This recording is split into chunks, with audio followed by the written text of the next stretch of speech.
Joe Biden said there will be consequences for Saudi Arabia after its decision last week to side with Vladimir Putin and cut oil production. Please subscribe to our channel for more videos. There's going to be some consequences for what they've done with Russia, the US president said in a TV interview. I'm not going to get into what I consider and what I have in mind. But there will be consequences. The remarks signaled a dramatic abandonment of Biden's recent attempts to seek a rapprochement with Crown Prince Mohammed bin Salman and casts doubt on the future of the US-Saudi security relationship. Earlier in the day, John Kirby, the National Security Council spokesperson, said Biden believed that the U.S. ought to review the bilateral relationship with Saudi Arabia and take a look to see if that relationship is where it needs to be and that it is serving our national security interests, adding that the reevaluation was in light of the recent decision by OPEC and Saudi Arabia's leadership. Among other options, Kirby suggested Biden would speak to senior Democrats on Capitol Hill who have been calling for the U.S. to curtail its cooperation with the kingdom in light of what was seen as Prince Mohammed's decision to side with Russian interests over the U.S. The move to cut oil production comes just weeks before a critical midterm election that could hinge on how much American consumers are paying at the pump. Kirby said that conversations with Congress on Saudi policy would start when it returns from recess after the November elections.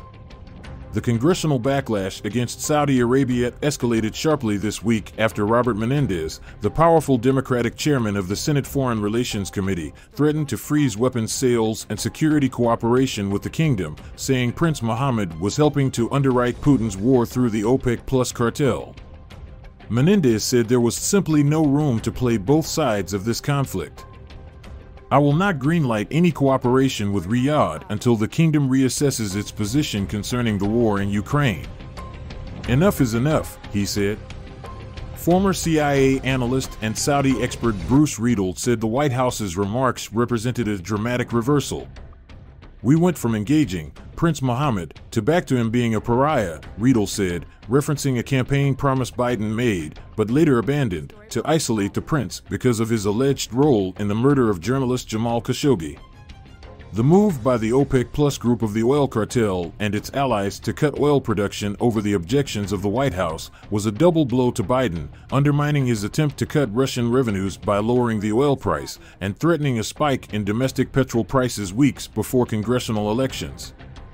It was all the more stinging as it followed a reconciliatory trip to Jeddah by Biden in July when he was photographed fist-bumping with the Crown Prince. I think the pressure from within the Democratic Party is enormous. The administration will have to take some steps like reducing American forces. The media and constituencies that matter to Democrats are all demanding steps, Riedel said. The Saudis' apparent decision to turn their backs on their U.S. allies in favor of Russia comes despite the kingdom's dependence on the U.S. for its security. In some quarters, it was seen as more evidence of rash decision-making by Prince Mohammed. Seth Binder, director of advocacy of POMD, a group that supports democracy in the Middle East, said he believed Kirby's remarks demonstrated a genuine sense of frustration from inside the administration at Saudi Arabia's OPEC Plus decision. This could become a watershed moment, barring a change in Saudi policy, similar to Prince Mohammed allegedly ordering the brutal murder of Saudi journalist Jamal Khashoggi, particularly for Congress, that forces a shift in the U.S. relationship towards Saudi Arabia, Binder said. A Democratic senator, Richard Blumenthal, and a Democratic member of Congress, Ro Khanna, expressed similar sentiments in an opinion piece for Politico that also accused Saudi Arabia of undermining U.S. efforts and helping to boost Putin's invasion of Ukraine. The Saudi decision was a pointed blow to the U.S., but the U.S. also has a way to respond. It can promptly pause the massive transfer of American warfare technology into the eager hands of the Saudis, they wrote. Simply put, America shouldn't be providing such unlimited control of strategic defense systems to an apparent ally of our greatest enemy, nuclear bomb extortionist Vladimir Putin. In his statement, Menendez suggested he did not support an outright ban on all support, saying he would block all arms sales and security cooperation beyond what is necessary to defend U.S. personnel and interests. Kirby suggested that current U.S. cooperation with Saudi Arabia and other Gulf allies to improve the region's air defenses were unlikely to be affected by a policy review.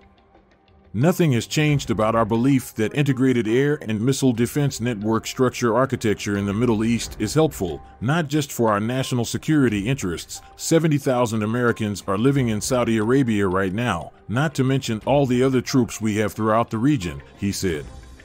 So it's not only in our interests that missile defense in the region become more integrated and cooperative.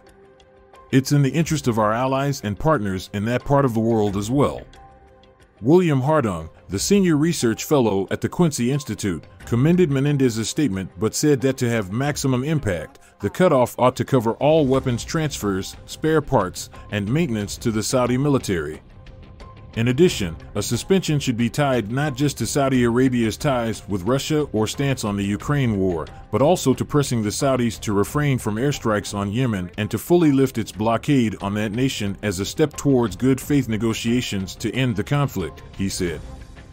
Khalid al-Jabri, whose father, Saud, is an exiled senior Saudi intelligence official, said the weaponization of oil was likely to have a broader impact on the U.S.-Saudi relationship, as ordinary Americans would probably begin feeling the effects of OPEC+'s decision at the gas pump. Al-Dabra said it was not clear whether congressional anger seemed more potent than the Biden administration's stance because Democrats had more to lose ahead of November's critical midterm elections, or whether the White House and Congress were playing a game of good cop, bad cop in attempts to influence the kingdom's policies.